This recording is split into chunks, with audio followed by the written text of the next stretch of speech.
The escalating conflict and deteriorating situation in Eastern Democratic Republic of Congo are a grave concern to the people and governments of East Africa.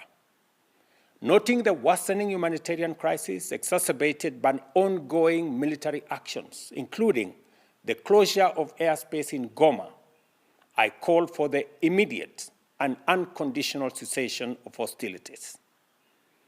I emphasize the obligation of all parties to facilitate humanitarian access to affected populations and urge both sides to pursue peaceful means to resolving this tragic conflict.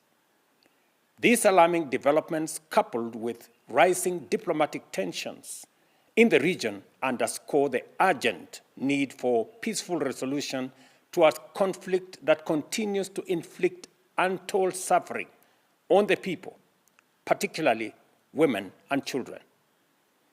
As the current chair of the East African Community, Kenya is aware of the region's critical responsibility in de-escalating violence and facilitating dialogue between the parties involved. We confirm and firmly believe that a sustainable solution can only be achieved through engagement, constructive dialogue, and a renewed commitment to peace. I call on the parties to the Luanda process on Eastern DRC and appeal specifically to my brothers, President Felix Tshisekedi and President Paul Kagame, both of whom I have had the occasion to speak to this evening, to heed the call for peace from the people of our region and the international community. I call on them to dedicate all efforts towards achieving peace in Eastern DRC and restoring good neighborliness, an essential principle underpinning regional peace and collective responsibility.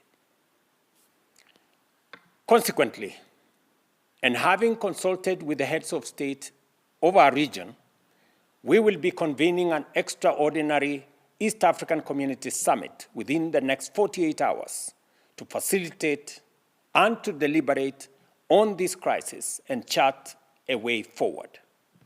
This is in line with the East African Community Summit's decision of November 2024, which called for constructive engagement to address this conflict.